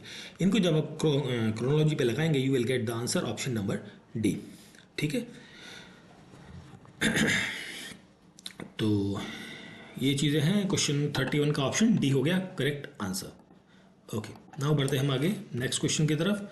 Question number 32, by which amendment of the constitution of Delhi has been made a national capital region. National capital region Delhi जो है वो कंसीडर की जाती है through 69th of constitutional amendment act, जो कि 1991 में आता है। ठीक है, और इसके साथ जो दिल्ली के अंदर है वो 17 एमएलएज या लेजिस्लेटिव असेंबली की सीट्स बनती है। एमएलएज यहाँ पर 70 हैं, और 7 मेंबर्स जो हैं वो council of minister of Delhi में बेसिकली देखने को मिलते हैं। Not too much important, option number A is the correct answer. Question number 32। Okay, question number 33, right to education has been included in the fundamental rights by the. Okay, right to education ये add होता है 86th constitutional amendment act 2002 के तहत। ठीक है, यहाँ पर change किया जाता है क्या, एलिमेंट्री एजुकेशन जो था बेसिकली आर्टिकल 45 के अंदर, आर्टिकल 45 के अंदर मेंशन था एलिमेंट्री एजुकेशन, उसके अंदर चेंजेस करके यहाँ पर ऐड ऑन होती है 21 नंबर आर्टिकल, जो कि था, ये है आपका राइट टू एजुकेशन को लेकर। ठीक है, कि अर्ली केयर एंड एजुकेशन जो बच्चों की है 6 ईयर तक, वो यहाँ पर आ जाती है एलिमेंट्री एजुकेशन के अंतर्गत। ठीक है, ऑप्शन सी होगा यहाँ पर क्वेश्चन का करेक्ट आंसर, क्वेश्चन नंबर 33। ठीक है, एंड यहाँ पर 103 अमेंडमेंट जो है ये किसका है, ये है ईडब्ल्यूएस, इकोनॉमिकली वीकर सेक्शन का जो 10% कोटा दिया गया है वो यहीं से आता है। 103 नंबर का जो अमेंडमेंट हुआ है उससे।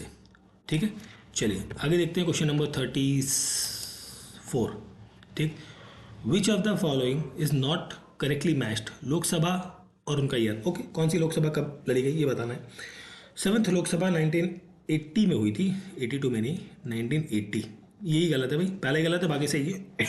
और एट प्रेजेंट कौन सी चल रही है, 18th लोकसभा चल रही है हमारी, कब से, 2024 से 2029 तक।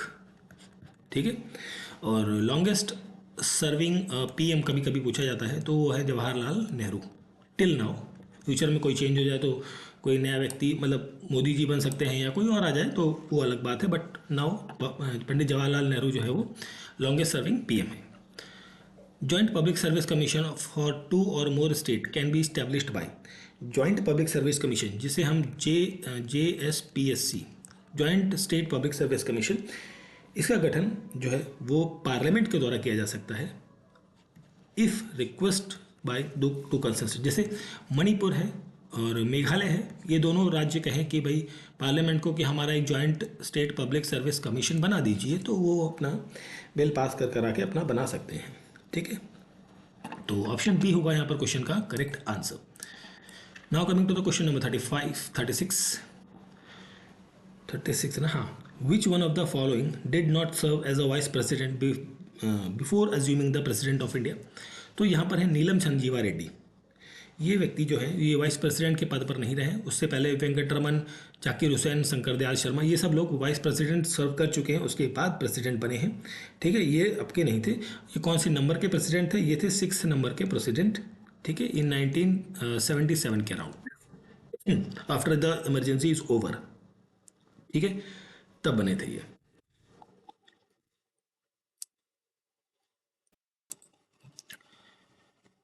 Now coming to the next question, when was the Panchayat extension to the scheduled area act was passed? Basically इसे हम कहते हैं पीसा एक्ट. पीसा एक्ट कब पास हुआ था? So it was passed in the year 1996. Option B यहाँ पर करेक्ट आंसर होगा. ठीक है. द प्रोविजन ऑफ, बेसिकली हम बात करें कि पार्ट 9 का जो प्रोविजन था, ठीक है, वो पंचायत से रिलेटेड है, वो एप्लीकेबल नहीं है. This is not applicable to the schedule 5 के अंदर जो प्लेसेस हैं वहाँ पर वो एप्लीकेबल नहीं है. उसके लिए यहाँ पर पीसा एक्ट लाया गया था. ठीक है. तो बढ़ते हैं नेक्स्ट क्वेश्चन. डायरेक्ट क्वेश्चन था ये. Okay. Question number 38. On the recommendation of which commission or committee inter state council was set up? Okay. Inter state council की हम बात कर रहे हैं, तो वो किसकी कमेटी या किस कमीशन के बेसिस पे यहाँ पर सेटअप होती है? It was setup through the recommendation of Sarkaria committee और सरकारिया कमीशन. ऑप्शन डी यहाँ पर क्वेश्चन का करेक्ट आंसर रहेगा. और inter state council it was mentioned in the article 263. Article 263 के अंदर ये चीज़ मैंशनड है. और ये बनाई गई थी कि बेसिकली एक इम्प्रूव किया जा सके coordination between centre and state के बीच में. और सरकारिया कमीशन की जब हम बात करते हैं, it was a 3 membered committee. 3 member थे यहाँ पर. ठीक है. जो इन्होंने अपनी रिपोर्ट जो है वो 1983 में सबमिट करी थी. आई थिंक 1983 में सबमिट करी थी. ठीक है. और इनकी लगभग कितनी रिकमेंडेशंस थी? आई थिंक 247 रिकमेंडेशंस यहाँ पर इन्होंने रिकमेंड करी थी इस कमेटी के अंतर्गत. ठीक है. और ज़्यादातर मोस्ट इम्पॉर्टेंट जो है establishment of inter state council वो 1990 में देखने को मिलती है. ठीक. अब यहाँ पर एक कमेटी है पुंची कमेटी की. पुंची कमेटी जो है ये 2007 में इस्टेब्लिश करी जाती है. ये भी आपका सेंटर एंड स्टेट के रिलेशनशिप को लेकर है, बनाई जाती है. ठीक है. एंड राजमन्नार कमेटी ये आपकी आई थिंक 1969 में तमिलनाडु गवर्नमेंट इसको अपॉइंट करती है for the review of the centre state relationship. ठीक है. तो ये सब चीज़ें रहती हैं. तो ऑप्शन डी होगा यहाँ पर क्वेश्चन का correct answer. Now coming to the question number. Okay, ये भी कट गया ऊपर. चलिए देखते हैं इसे भी.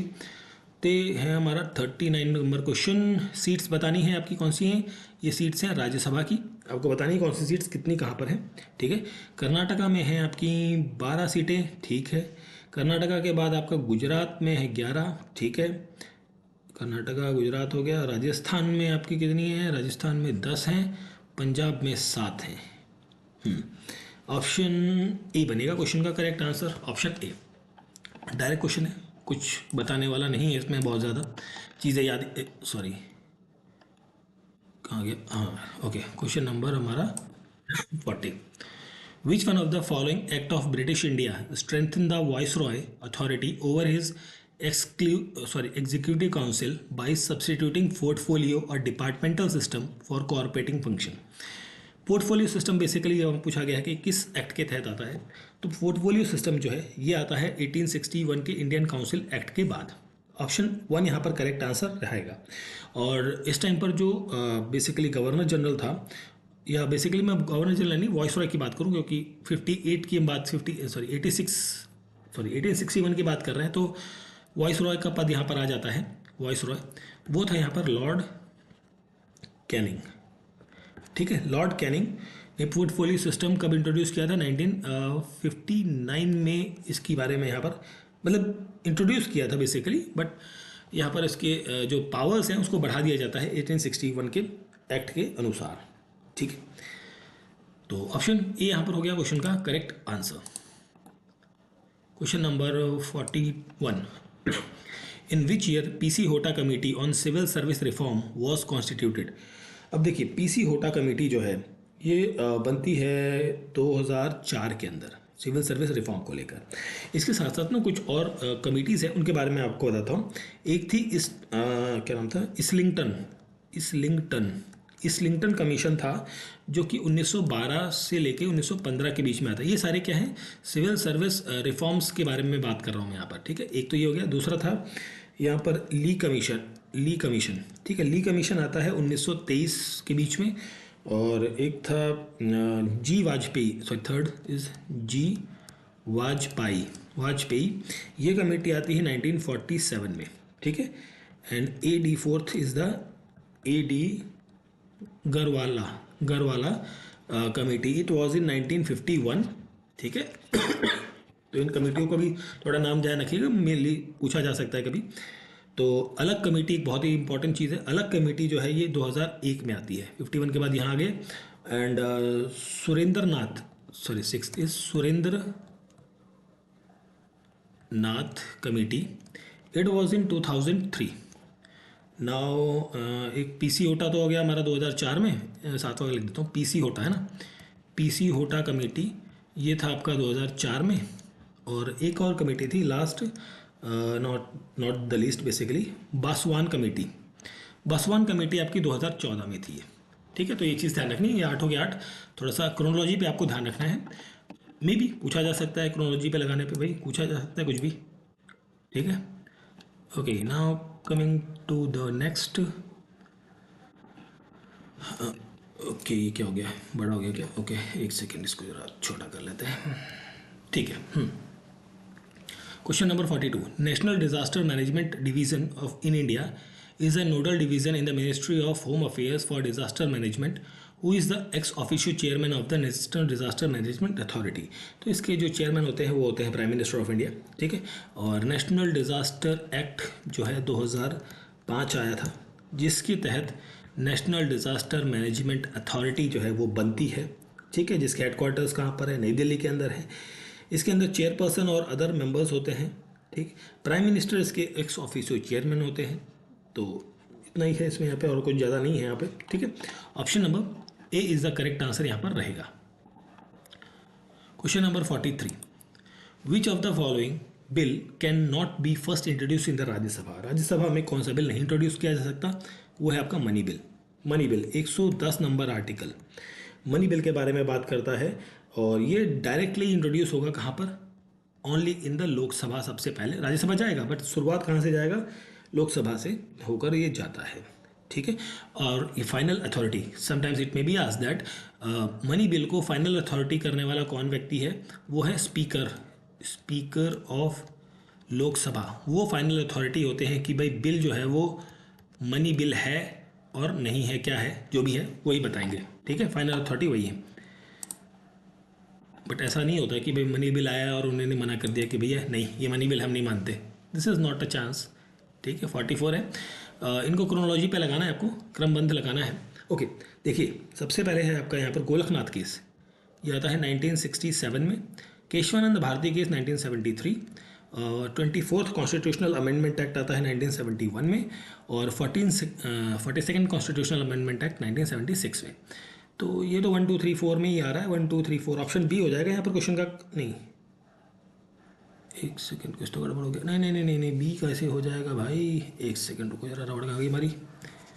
बी नहीं होगा भाई, बी नहीं होगा, सॉरी बी नहीं होगा, बी नहीं। एक मिनट, 1313, हाँ ऑप्शन ए होगा, ठीक है। ऑप्शन ए हो जाएगा यहाँ पर क्वेश्चन का करेक्ट आंसर, ठीक है। अब यहाँ पर जो 42nd अमेंडमेंट एक्ट है, इसे कभी कभी इसे कहा जाता है मिनी कॉन्स्टिट्यूशन ऑफ इंडिया के नाम से भी इसे जाना जाता है, ठीक है, क्योंकि इसमें बहुत सारे दर्जनों अमेंडमेंट यहाँ पर देखने को मिलते हैं। कुछ और चीज़ों की बात कर लें हम यहाँ पर फटाफट, related with the 42nd constitutional amendment act.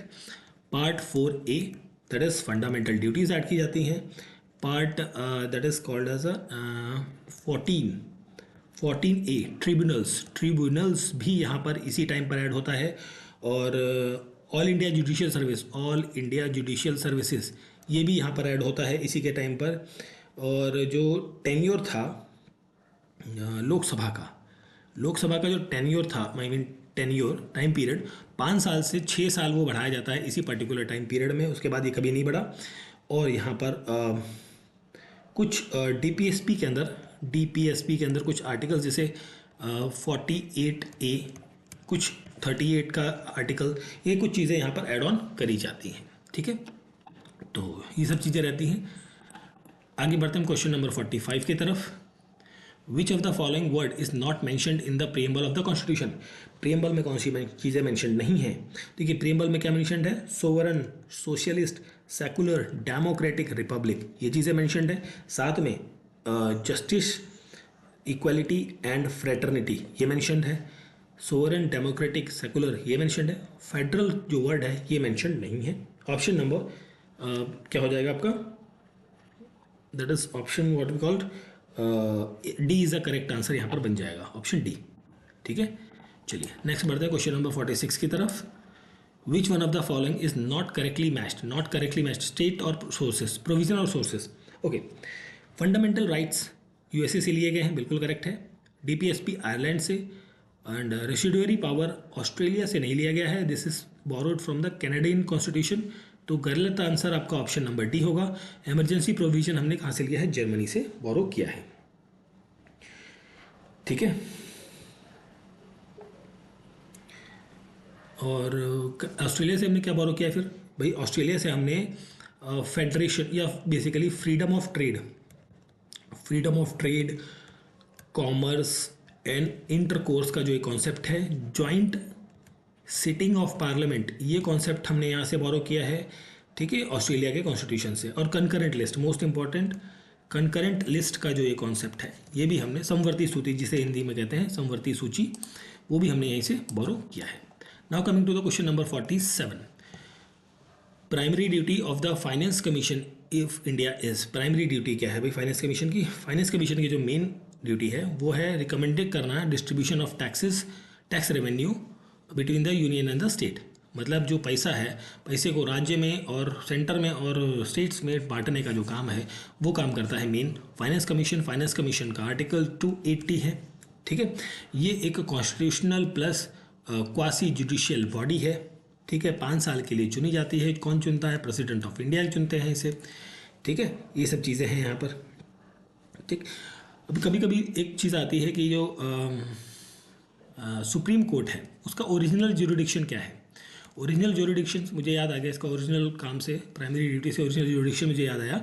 तो वो क्या होता है कि सेंटर और स्टेट या स्टेट और स्टेट्स, इनके बीच का कोई भी विवाद है वो निपटाना इसका सुप्रीम कोर्ट का क्या है, मेन ओरिजिनल ज्यूरिडिक्शन माना जाता है। ठीक है, now coming to the question number 48, which one of the following is not correctly matched. Okay, articles और कौन सा नहीं मैच है ये बताना है। ओके, तो separation of judiciary from executive, separation of judiciary from executive comes under article 50. Promotion of educational interest of scheduled caste is under article 46. ये भी ठीक है। Promotion of cooperative society is article 43। नहीं, देखो promotion of cooperative society नहीं होगा यहाँ पर। 43 जो है ये गलत है आपका, रॉन्ग पूछा है, ऑप्शन सी करेक्ट आंसर होगा। 43A जो है ये रिलेटेड है with the participation of workers in management. Management के अंदर पार्टिसिपेशन ऑफ वर्कर्स आपको रहता है, ये गलत है। Organization of village panchayat article 40, ये करेक्ट है आपका। ठीक है, तो ऑप्शन सी हो जाएगा यहाँ पर क्वेश्चन का करेक्ट आंसर। ठीक, चलिए नेक्स्ट बढ़ते हैं क्वेश्चन नंबर 49 की तरफ। तो यहाँ पर पूछा गया है कि who among the following was the chairman of the finance commission first, that is K C Neogy. Option B is the correct answer. Finance commission हमने बहुत बार क्वेश्चन कर रखा है, ये वाला आता ही बहुत पूछा जा रहा है फाइनेंस कमीशन से रिलेटेड। एक्चुअली यूपी में कई बार क्वेश्चन पूछे गए हैं, देख लिया आप कितनी बार आपने इसी पर्टिकुलर सेशन के अंदर देखा है। केसी नियोगी पहली बार बनते हैं और पहला फाइनेंस कमीशन बनता है कब, 1951 के अंतर्गत। ठीक है, और हाँ ये पूछा जाए अगर जो कि अभी जो करंट फाइनेंस कमीशन है वो कौन है, वो है अरविंद पनगड़िया, पनगड़िया नाम है उनका आई थिंक, है ना। ठीक है, तो नाम ध्यान रखना है थोड़ा सा। ऑप्शन नंबर क्या था, बी। ठीक है, चलिए नाउ 50 नंबर क्वेश्चन है। ओके, तो यहाँ पर है which of the following labour act have been amalgamated with the wage act 2019। Okay, code on wages. Okay, इसके अंदर 4 एक्ट आते हैं बेसिकली। एक तो आता है minimum wage act, payment of bonus act, contract labour act, और अच्छा कौन सा आता है, ओके कौन सा आता है ये बताना है ना, तो सारे थोड़ी आ रहे हैं। ठीक है, तो देखिए पेमेंट ऑफ वेज एक्ट तो आएगा ही, एक सेकंड को इधर रब कर देते हैं फिर बात करते हैं ना। यहाँ पर आपका payment of wage act, minimum wage act आएगा एक तो, मिनिमम वेट का पेमेंट ऑफ बोनस एक्ट भी आएगा आपका, इक्वल रिन्यूमरेशन एक्ट आएगा, और कॉन्ट्रैक्ट लेबर एक्ट नहीं आता, इसकी जगह आता है पेमेंट ऑफ वेज एक्ट, ये आता है 1930, एक मिनट 30 नहीं 40 नहीं 36 था, हाँ 1936, ठीक है ये आता है। तो मतलब 124 कहाँ भी, ऑप्शन सी। अब देखिए इनका टाइम ईयर भी मैं बता देता हूँ। मिनिमम वेज वाला जो है 1948 का है, 1948। पेमेंट ऑफ बोनस वाला है 1965 का, ये तो हो गया। एंड इक्वल रिम्यूनरेशन एक्ट जो था ये 1976 में है। ठीक है, तो ईयर भी आपको ध्यान रखना है, कभी पूछ ले कि कब आ जाता है। ठीक है,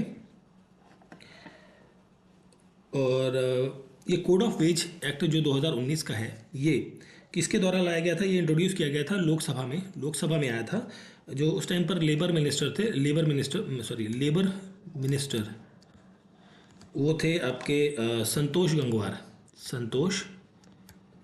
गंगवार। ठीक है, करंट अफेयर का जैसा हो जाता है, बट थोड़ा सा स्टैटिक भी बन गया अब ये। ठीक है, तो ध्यान रखना है। आगे बढ़ते हैं, question number 51। A member of state public service commission may be removed by state public service commission के जो members हैं उन्हें कैसे हटाया जा सकता है? ओके, आर्टिकल की हम बात करें 308 से लेके 323 आर्टिकल, ये आर्टिकल्स हैं। ये बात करते हैं service under the union and the states के बारे में, और इसके लिए जो पार्ट है दैट इज पार्ट 14 रहेगा। अब यहाँ पर देखिए चेयरमैन एंड मेंबर्स, जो मेंबर्स हैं किसके? स्टेट पब्लिक सर्विस कमीशन के, इनको अपॉइंट करने का काम जो है वो कौन करता है? गवर्नर करता है। ठीक है, बट इनको जब रिमूव करना हो, मतलब इनको पद से हटाना हो, ठीक है, तो ये काम करते हैं कौन? प्रेसिडेंट। ठीक है, प्रेसिडेंट। सही समझ में नहीं आया तो फिर से लिख देता हूँ, प्रेसिडेंट। राइटिंग थोड़ी अच्छी नहीं है, काम चला हुआ है। ठीक है, तो यहाँ पर किसके द्वारा? President after enquiring conducted by the supreme court. हाँ, ऑप्शन सी होगा यहाँ पर, सी होगा ना? हाँ, सी होगा क्वेश्चन का करेक्ट आंसर। ठीक है, ऑप्शन सी। ठीक है, एंड यहाँ पर जो इसके अंदर इस पर्टिकुलर सेशन मतलब 308 से 313 के बीच, 23 के बीच में दो आर्टिकल्स हैं इंपॉर्टेंट। एक आर्टिकल है 312, ये क्या है? ऑल इंडिया सर्विसेज, आपको ध्यान रखना है। एंड 315 ये क्या है? ये है आपका public service commission for union और स्टेट, इसके बारे में बात करता है। तो यूपीएससी या स्टेट पीसीएस 315 के अंतर्गत आते हैं। ये चीज़ें आपको ध्यान रखनी है। आगे बढ़ें, चलिए बढ़ लेते हैं थोड़ा सा, 2-3 क्वेश्चन और कर लेते हैं। 52 number question, with reference to the special address, ठीक है, address to the president of India, which of the following statement is correct? Okay, राष्ट्रपति के विशेष अभिभाषण के संदर्भ में आपको बताना है कौन सा कथन सही है। ओके, तो देखिए, president addresses the joint meeting of the both houses of parliament at the commencement of first session after each general election of the house of the people and at each year। हर साल, मतलब जब भी सत्र शुरू होता है हर साल, president अपना एक स्पेशल जो है वो स्पीच देते हैं हर साल, एवरी ईयर देते हैं स्टार्टिंग में। और जब न्यू लोकसभा आती है, न्यू लोकसभा चुनकर आती है, तब पहली बार प्रेसिडेंट यहाँ पर भाषण देते हैं। दोनों करेक्ट, ये पहली तो करेक्ट है। President in his address inform the parliament about the cause of its summon. अपने भाषण में क्या बताते हैं? ये बताते हैं कि पिछले मान लीजिए नया सेशन चालू हुआ है लोकसभा का, तो वहाँ पर बताएंगे कि अब ये सरकार क्या करना चाहती है, क्या करेगी, क्या क्या चीज़ें आने वाली हैं। और ये भी बताया जाता है कि पिछली बार क्या क्या हुआ था, उनको क्या इंप्रूव किया जाएगा, क्या नई चीज़ें आएंगी, ये सब चीज़ें यहाँ पर इन्फॉर्म करी जाती हैं पार्लियामेंट को। पार्लियामेंट के थ्रू पब्लिक को यहाँ पर बताया जाता है, बेसिकली ये है डायरेक्ट मतलब। तो ऑप्शन यहाँ पर हो जाएगा सी, 51 का correct answer option number C हो जाएगा। ठीक है, एंड यहाँ पर एक आर्टिकल मुझे ध्यान आया, जो ये विशेष अभिभाषण का जो आर्टिकल है, special address bye the president of India, ये आर्टिकल 87 में मेंशन्ड है इस चीज़ के बारे में। कॉन्स्टिट्यूशन के संविधान का जो संविधान है उसके आर्टिकल 87 में ये चीज़ मेंशन्ड है। ठीक है, तो इस चीज़ को बहुत ध्यान रखना। देखिए, जब कभी मैं कोई सा भी आर्टिकल आपको बता रहा हूँ तो उस आर्टिकल को ज़रूर ध्यान रखिएगा, क्योंकि कई बार हम आर्टिकल भूल जाते हैं।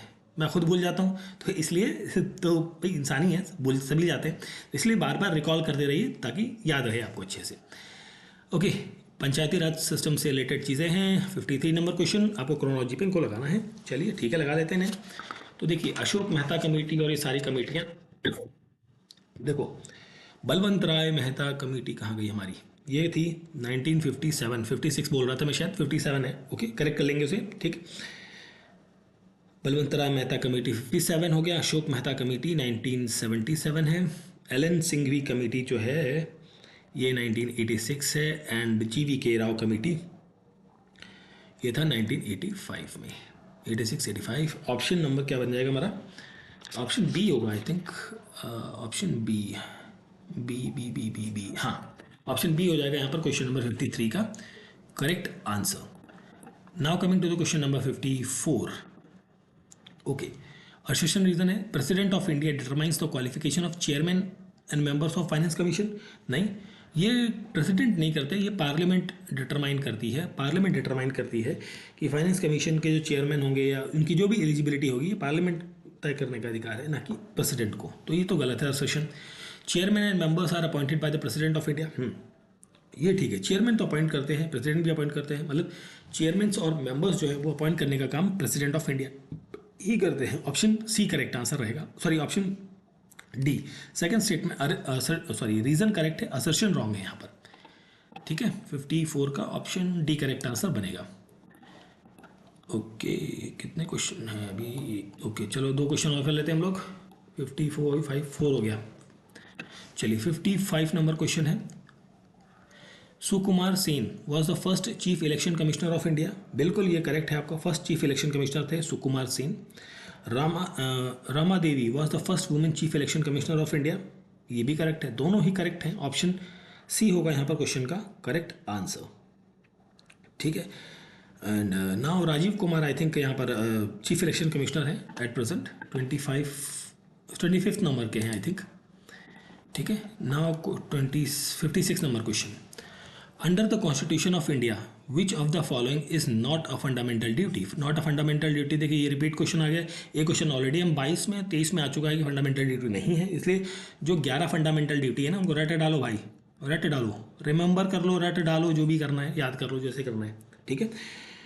Okay, to vote in a general election, ये तो एक कॉमन क्वेश्चन था। जनरल इलेक्शन में वोट करना ये फंडामेंटल ड्यूटी का हिस्सा नहीं है, बाकी सारी चीज़ें आती हैं यहाँ पर, ठीक।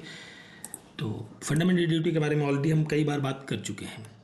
सो इस पर्टिकुलर सेशन के अंदर इतना ही क्वेश्चंस को करते हैं, नेक्स्ट पार्ट के अंदर बाकी क्वेश्चंस को हम कवर करेंगे।